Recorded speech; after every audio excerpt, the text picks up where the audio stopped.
কন্যাশ্রী, ঐক্যশ্রী, মেধাশ্রী, যজ্ঞশ্রী, শিক্ষাশ্রী সকলের জন্য সবুজ সাথী থেকে শুরু করে বিভিন্ন ছাত্রছাত্রী বন্ধুদের সকলকে আমার অনেক অনেক শুভনন্দন।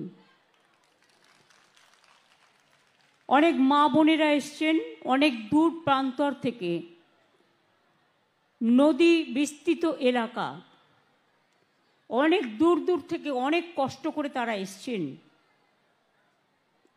আমি আপনাদের সকলের পাগুলোকে প্রণাম জানাই। আপনারা মাটিতে হেঁটে হেঁটে এই মাটিকে সমৃদ্ধ করেছেন। আমার সকল কৃষক বন্ধু, শ্রমিক বন্ধু, তপশিলি, আদিবাসী, সংখ্যালঘু, অন্যান্য কাস্ট, জেনারেল কাস্ট সহ সকলকে, জনজাতি, বিভিন্ন এনজিও থেকে শুরু করে, আশা আইসিডিএস থেকে শুরু করে, ভলেন্টিয়ার্স থেকে শুরু করে, পুলিশ থেকে শুরু করে, প্রশাসনের সকলকে সহ অনেক অভিনন্দন জানাচ্ছি।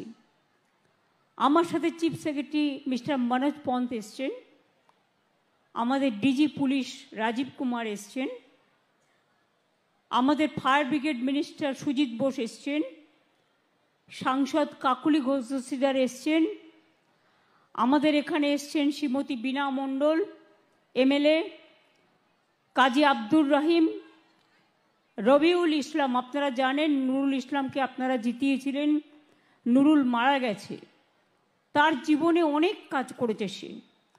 তার ছেলে রবিউল, হাত তুলে নমস্কার করো, হারোয়া কেন্দ্র থেকে নবনির্বাচিত হয়েছে আপনাদের দ্বারা।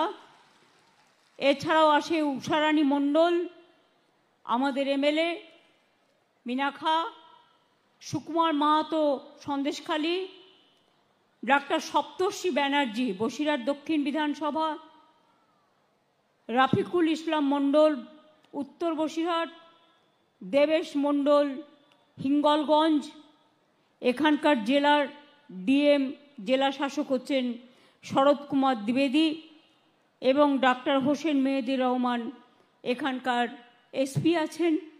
তাছাড়াও আছেন আমার বিভিন্ন সমাজের বিভিন্ন প্রশাসনের সকল ব্যক্তিবর্গ। আমি প্রথমেই বলি, সন্দেশখালীর মা বোনেরা আপনারা জেনে রাখুন, সব মা বোনেরাই আমাদের গর্ব। মা বোনেরা না থাকলে সংসার চলে না।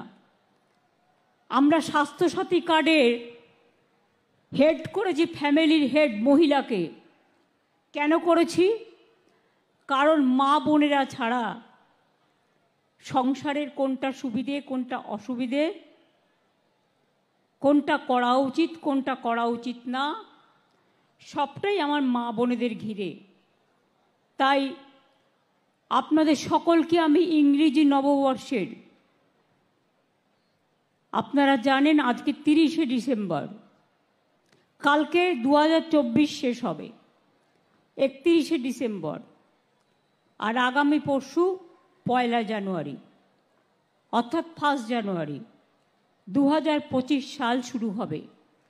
তাই আপনাদের সকলকে আমার শুভ নববর্ষের অনেক অভিনন্দন, প্রণাম, কৃতজ্ঞতা জানাচ্ছি। আজকেও প্রায় এখান থেকে 123 কোটি টাকা দিয়ে 66টি প্রকল্প এবং আরও টাকা দিয়ে 42টি প্রকল্পের শুভ সূচনা হলো। মঞ্চ থেকে কিছু লক্ষ্যে আমরা হয়তো দিতে পারলাম, কিন্তু আজকের এখানে বিভিন্ন ক্যাম্প মোড আছে, দেখেছেন, বিভিন্ন ক্যাম্পের থেকে 20,000 লোকের কাছে এই পরিষেবা পৌঁছে যাবে। শুধু সন্দেশখালীরই, সন্দেশখালীর যে প্রকল্পগুলি উদ্বোধন ও শুভ সূচনা হলো, তার মধ্যে রাস্তা আছে 1-2 নম্বর ব্লকের, সুস্বাস্থ্য কেন্দ্র আছে, বাঁধ আছে, জল শোধনাগার আছে, কমিউনিটি হল আছে, জেটি ঘাট আছে, আইসিডিএস বিল্ডিং আছে, জলের এটিএম আছে, বিভিন্ন সৌর বিদ্যুতের ব্যাপার, আলো যাতে পৌঁছে যায় সেগুলো আছে। আজকে আমরা আপনাদের দীর্ঘদিনের দাবি মেনে নিয়ে সন্দেশখালী 2 নম্বর ব্লকের অন্তর্গত ঝুপখালিতে বারমাজুর 1 নম্বর এবং 2 নম্বর গ্রাম পঞ্চায়েতের মধ্যে ধুলিয়া খালের ওপর ধুলিয়া ঝুপখালিতে নতুন সংযোগকারী সেতু তৈরি হবে, তার ঘোষণা আজকে আমি করে গেলাম। বাদবাকি কাজগুলো হবে।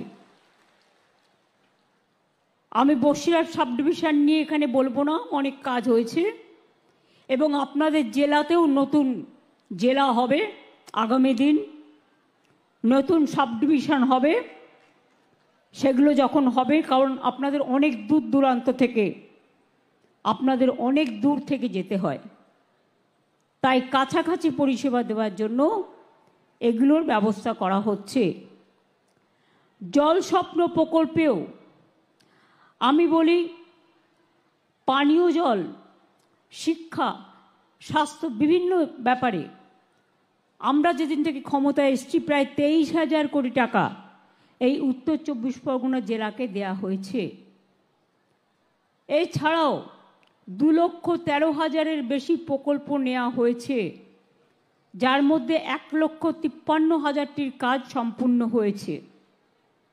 জলস্বপ্ন প্রকল্পে এই জেলার প্রায় 15 লক্ষ বাড়িতে পানীয় জল পৌঁছে দেওয়ার জন্য 3,528 কোটি টাকা খরচ করে কাজ করা হচ্ছে। ইতিমধ্যে 9 লক্ষ বাড়িতে জলের কানেকশন পৌঁছে গেছে। এছাড়াও এই জেলায় আমরা 4,500 কোটি টাকা খরচ করে নানান বড় পানীয় জল প্রকল্প করছি। বাংলার বাড়ি আপনারা জানেন, দীর্ঘদিন ধরে কেন্দ্রীয় সরকারের প্রকল্প ছিল এটা। এখন আমাদের কোনো ট্যাক্স নেই, একটাই ট্যাক্স, জিএসটি ট্যাক্স, যে টাকাটা কেন্দ্রীয় সরকার রাজ্য থেকে তুলে নিয়ে যায়। একটা শাড়ি কিনতে গেলেও জিএসটি ট্যাক্স নেয়, রেস্টুরেন্টে খেতে গেলেও জিএসটি ট্যাক্স নেয়, সেই ট্যাক্সগুলো নিয়ে চলে যায়। সেই টাকার থেকে আমরা যে টাকা পাই, তার থেকে বাংলার বাড়িতে 3 বছর ধরে ওরা টাকা দেয় না। আবাসন প্রকল্পে আমরা ইতিমধ্যে প্রায় 47 লক্ষ বাড়ি তৈরি করেছি গভর্নমেন্টের টাকায়, এবং শুধু রাজ্য সরকারের টাকায়। আমরা একটা সার্ভে করেছিলাম, তাতে আমাদের কাছে 28 লক্ষ মানুষের নাম এসেছিল যারা অত্যন্ত প্রত্যন্ত অঞ্চলে সত্যি গরিব। তার মধ্যে 12 লক্ষ মানুষের কাছে তাদের 50% টাকা ইতিমধ্যে ব্যাংকের মাধ্যমে পৌঁছে গেছে এবং বাকিটা আগামী 6 মাসের মধ্যে কাজ শেষ করলেই তারা পাবে। তাহলে বাকি থাকবে কত? 28 লক্ষের মধ্যে 16 লক্ষ। এই 16 লক্ষ মানুষের নাম যাদের আছে তাদের আমি বলি ঘাবড়াবেন না, আমি আগামী 1.5 বছরের মধ্যে এই 16 লক্ষ বাড়ির ব্যবস্থাও করে দেব।